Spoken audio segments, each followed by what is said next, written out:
Está escrito no Evangelho segundo João, capítulo 8, versículo 12, o seguinte: Falou-lhes, pois, Jesus outra vez, dizendo: Eu sou a luz do mundo.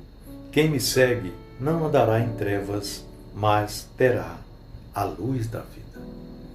Meu irmão, minha irmã, essa passagem bíblica se deu na festa dos tabernáculos, uma das celebrações mais alegres e importantes de todo o calendário de Israel nessa época. Pessoas de todas as partes do reino, de vilarejos distantes e de províncias esquecidas, caminhavam dias e dias para estar ali nesse período.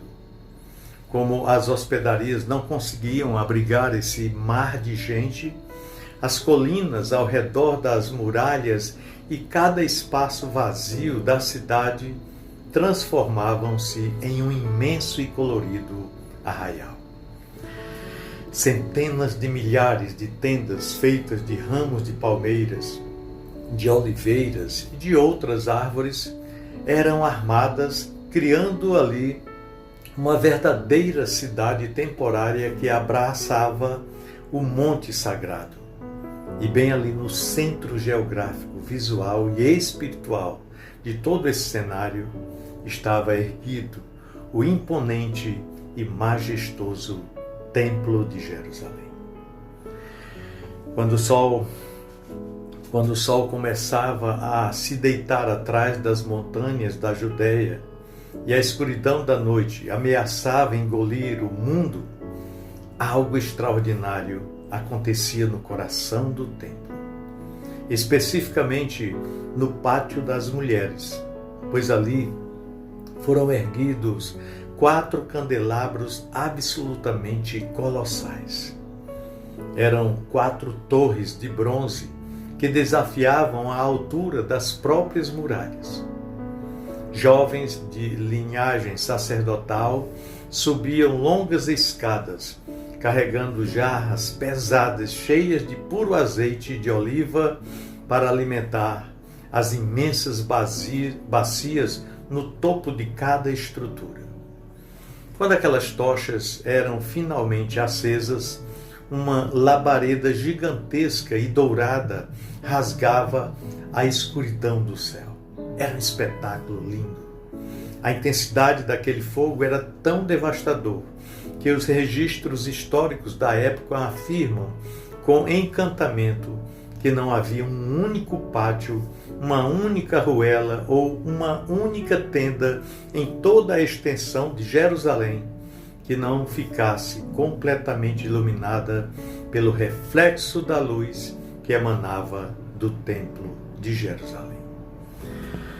Aquela luz colossal aquecia a noite fria, trazia segurança contra os perigos da escuridão e, acima de tudo, fazia o coração de cada peregrino arder de gratidão, ao lembrar do pilar de fogo que guiou os seus antepassados do Egito até aquele lugar.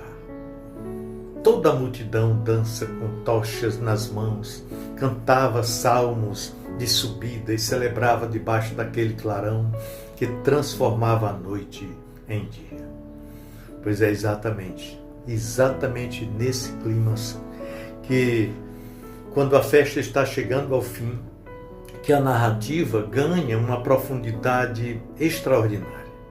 Imagine que o azeite daquelas grandes torres está começando a acabar.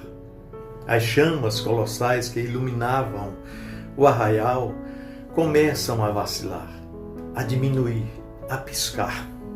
A fumaça começa a tomar o lugar do brilho e as sombras longas da noite avançam novamente sobre as tendas, trazendo de volta o frio, o medo do desconhecido e a escuridão natural do mundo.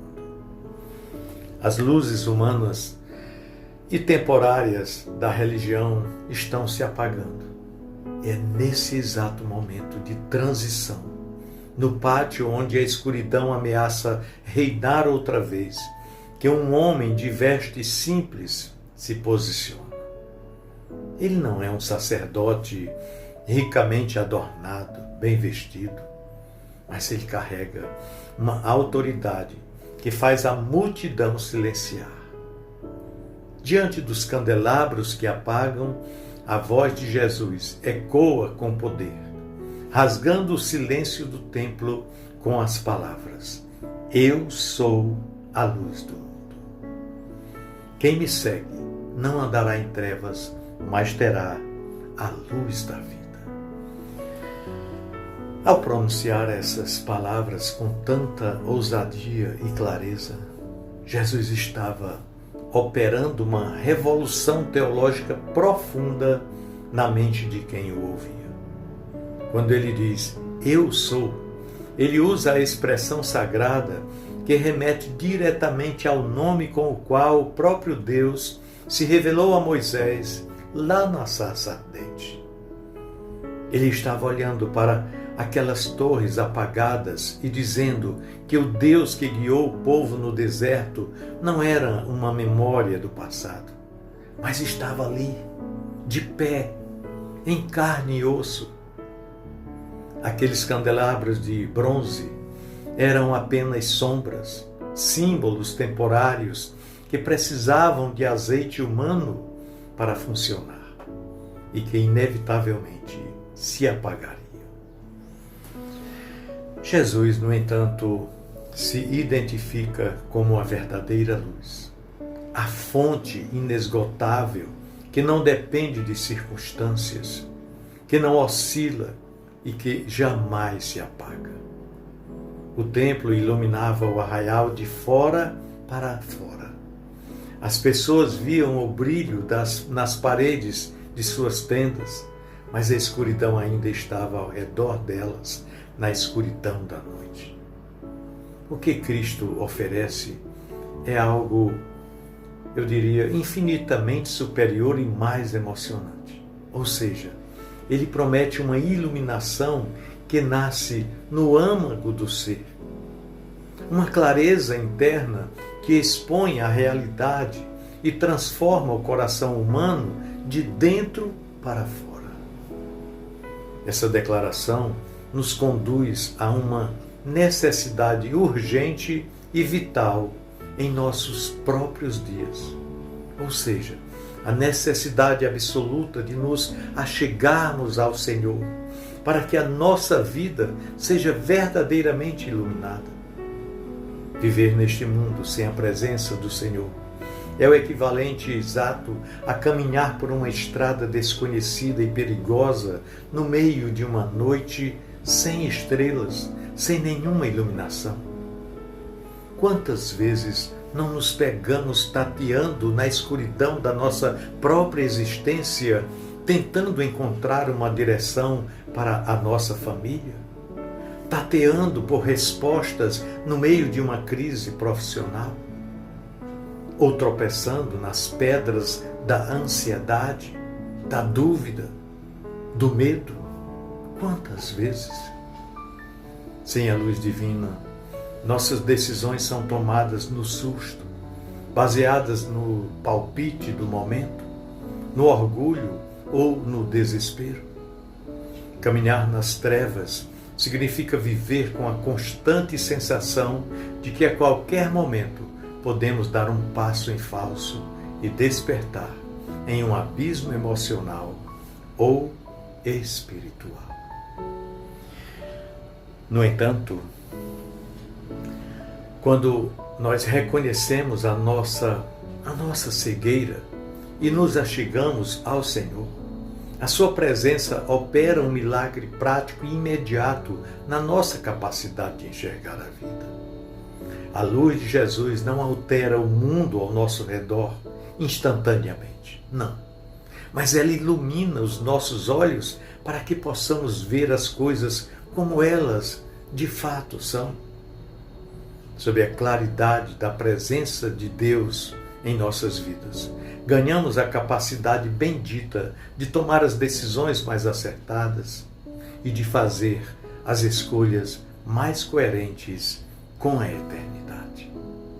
Coisas que no escuro pareciam extremamente atraentes e vantajosas, como uma proposta desonesta, apesar de vantajosa, um caminho de orgulho ou uma atitude de vingança, revelam-se verdadeiras armadilhas mortais quando a luz de Cristo brilha sobre elas.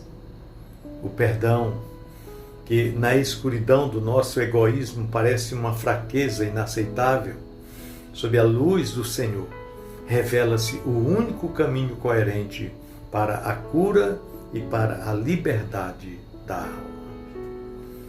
As dores e os sofrimentos da vida, que no escuro parecem injustiças sem sentido, quando iluminados por Ele, passam a ser enxergados como ferramentas profundas de amadurecimento e de moldagem do nosso caráter. E Jesus estabelece aqui uma condição simples, ao mesmo tempo radical, para que essa promessa se cumpra. Ou seja, quem me segue não andará em trevas. Seguir a Cristo vai muito mais além do que admirar a sua história ou concordar com os seus ensinamentos em um dia de domingo. Seguir a Cristo significa caminhar atrás, colocar os pés nas mesmas pegadas, ajustar o nosso passo ao passo dele e submeter as nossas escolhas diárias ao seu comando. É uma caminhada de proximidade. Quanto mais perto nos achegamos da fogueira, mais aquecidos e iluminados nós ficamos. Da mesma forma, quanto mais nos achegarmos ao Senhor, através de uma vida de oração sincera, de entrega e de leitura da sua palavra, mais a nossa mente se alinha com a mente dele. As trevas da confusão mental e da indecisão começam a se dissipar, não por causa da nossa própria inteligência, mas porque nós estamos andando colados à fonte de toda a sabedoria. Portanto, meu querido irmão, minha amada irmã, compreenda o apelo tocante dessa mensagem para a sua história hoje. Os peregrinos de Jerusalém eventualmente tiveram que desmontar as suas tendas, apagar as suas pequenas tochas e voltar para a rotina de suas vidas nos vilarejos escuros, onde moravam, guardando apenas a lembrança nostálgica daquela noite iluminada ao redor do templo. Mas o convite que Cristo faz a você hoje é para que você nunca mais precise caminhar na penumbra. Se hoje você se encontra diante de uma decisão difícil, se hoje o seu coração está nublado pela incerteza sobre qual rumo tomar na vida, ou se a escuridão de uma ferida antiga insiste em assombrar os seus pensamentos, faça o seguinte: não tente resolver isso no escuro dos seus próprios esforços. Não. A escuridão desse mundo só tem poder nos lugares onde a luz é rejeitada. Aproxime-se do Senhor com total vulnerabilidade, dependência total. Permita que o olhar dele vasculhe a sua alma, organize os seus sentimentos e clareie o seu entendimento. Deixe que a presença de Cristo guie os seus passos, cure as suas cegueiras e trace o rumo das suas escolhas. Faça dele o centro do seu caminhar, pois a promessa dele permanece inabalável, eterna e fiel. Ele diz que aquele que o segue jamais, sob hipótese alguma, andará em trevas, mas terá para sempre a maravilhosa, acolhedora e transformadora luz da vida. Pensemos nisso, no amor de Cristo. Amém.